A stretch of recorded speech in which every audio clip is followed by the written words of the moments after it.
As usual, you did not touch the Nairobi Securities Exchange, and I'll start from there. Good morning, everybody.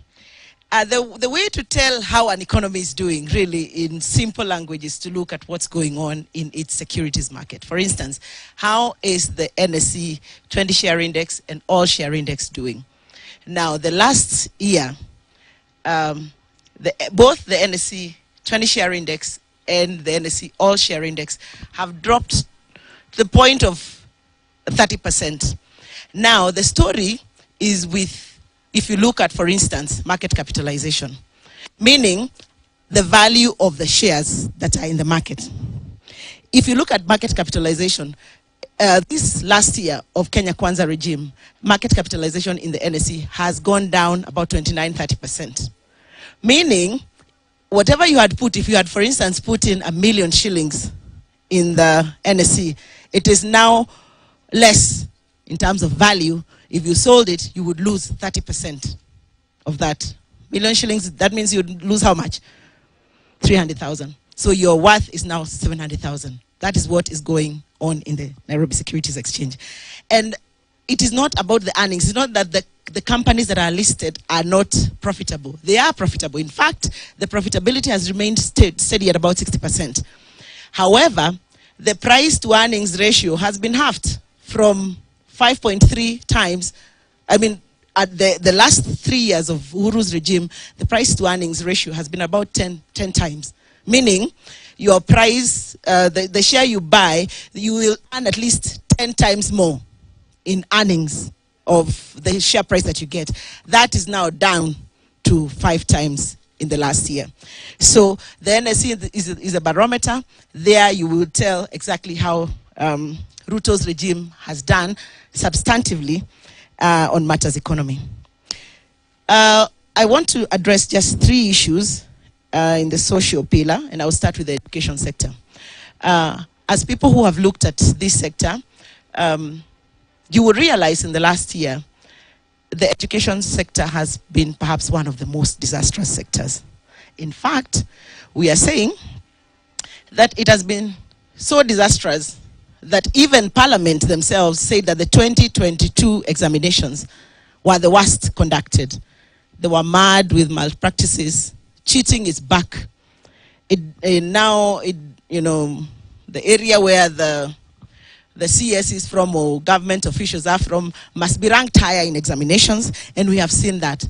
And we are saying that we have successfully, the Ruto regime has successfully ingrained malpractices and examination integrity issues. And the truth is, in the fullness of time, we will pay. We will pay because we are going to be producing mediocre people into the market, and Kenya will pay. So there are a few issues. Yesterday's newspapers reported very well on issues of capitation, not getting into the education institutions. That is clear, and it is across the board. The issues of increased price of education. I mean, the price of education in this country during the Ruto regime has increased by 225%, causing a huge issue and a huge burden, especially because many of these parents are already burdened by the issues of cost of living. We have seen lots of stories around implementation of the CBC, and we think that the government should be concentrating on policy and resourcing the CBC and not finding out if the system works or it doesn't work. Because by the time CBC was operationalized, a research had been conducted that would be the way forward. Corruption is back in a big way if you look at what's going on in the TSE and the NEC. And I know that when they were reading the budget, they told us that the education sector is the greatest gainer of that budget. I think it currently is at 27.6% of the current budget.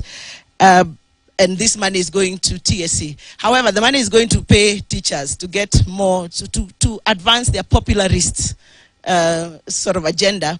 And now what we are seeing in weekends, and I think the Fourth Estate is here, they have reported that as well. Over the weekends, MPs have letters that they're issuing to hire teachers and watu waingie kwa jeshi. So the role of TSC has essentially been politicized, and this, in my view, should be, in our view, sorry, should be regularized. The issues of the Kenya National Examination Council, leaking examinations, and everything that goes on in KNC has become more alive in the last year or so.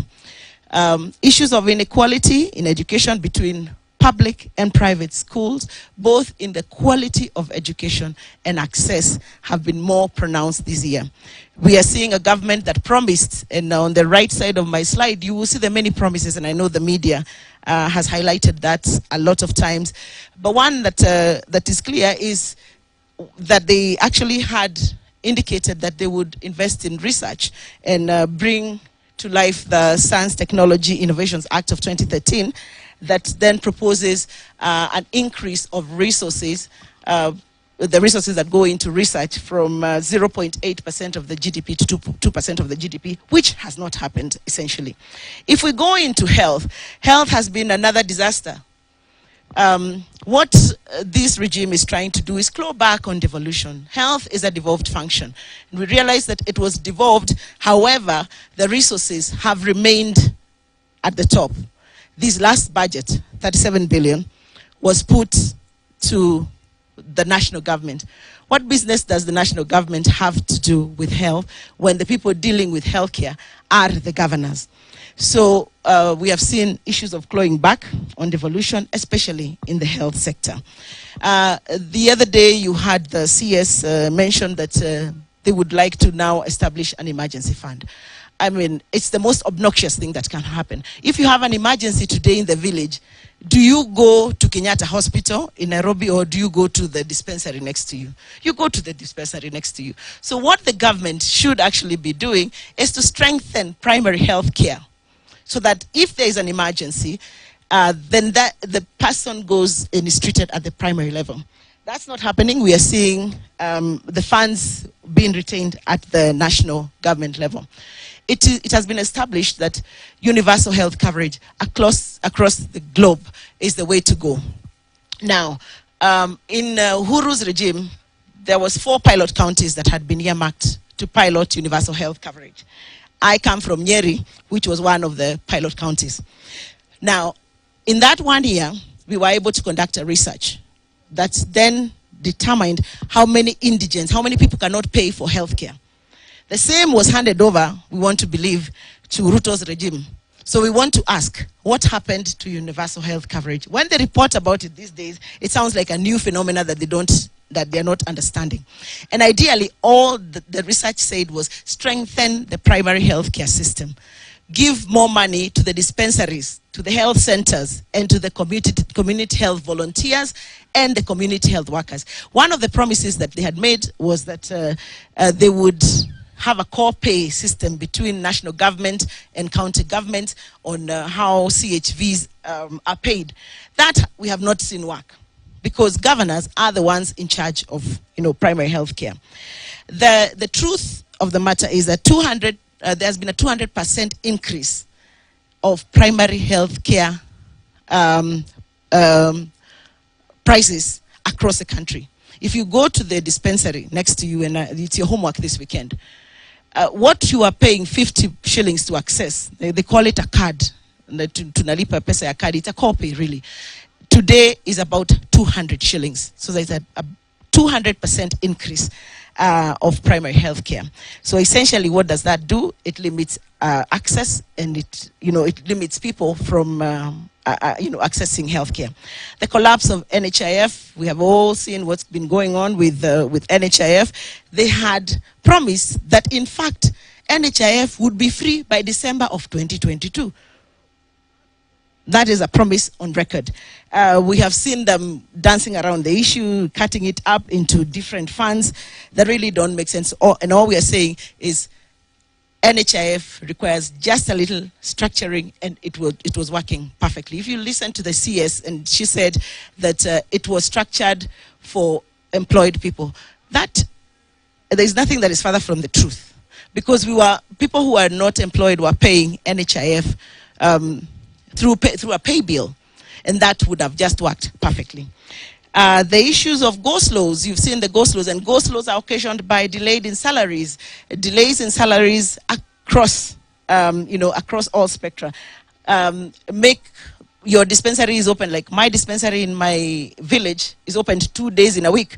So 2 out of 7 days. The other 5 days, you can't access primary health care, in the villages. Why? There's go-slows, and I think we recently received a strike notice from the doctors. The inequality in access in rural areas, I've already talked about that. We have seen corruption and mismanagement, especially in KEMSA.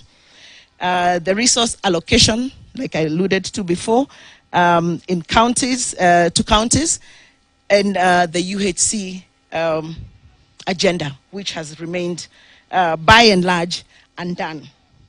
If we move to social development and gender, if there are people who have been hoodwinked in this regime, and by this regime, it is the women of this country. Everything from the pre-election promises of how many women will be in cabinet and how women will have access to markets, and all those promises have been not met, but they have been broken. So the gender issue is a big issue, and you can just go and research the many promises that were promised to women, and all of them have been broken. From the free diapers for our children when we deliver, to Linda Mama, which was a fantastic program that had been initiated by the previous regime, now not working, to the full implementation of anti-FGM laws. So the gender issue, in our view, this government has really not looked at the gender matters. There's been poor access to retirement benefits. I think I saw that reported. And the reason why you cannot access your retirement benefits in this regime is that NSSF has been forced to invest in government. If you look at who is buying the bonds in the Nairobi Securities Exchange every day, just last week day before yesterday, they raised 34 billion. Who is buying? It is NSSF that is buying. It is a few banks. So ideally, your money, which you're supposed to access when you retire, has been put in long-term bonds in the stock market, and therefore people cannot access their retirement benefits. Delays of payments, both in Linda Mama and Inua Mama, Linda Mama and Inua Jamii. I already talked to that. The last is the issue of youth. This is pretty straightforward. The issue of the Talanta Hela scandal. The issue of the Talanta... Oh, sorry. I didn't carry you along. My bad. Oh, my goodness. Thank you. Thank you. The last one is the issue of youth sports and the creative, the creative economy. There's been a huge... scandal around Talanta Hela that we also, the president launching and, having an acrobatic feat in, I think, wherever they were launching, saying that they have launched a program that called Talanta Hela. And in exactly 2 weeks after that, Gladys Boss-Sholei goes and says there is nothing like Talanta Hela, it was a scam. So youth sports, once again, has been nothing but disastrous. You have heard about the issue of the Paralympics team.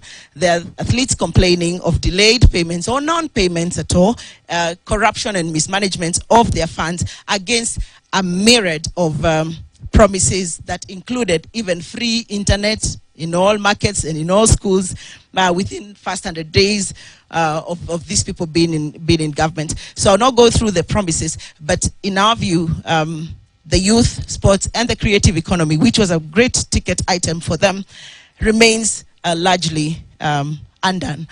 With those few remarks, allow me now to welcome PS Torome to take us through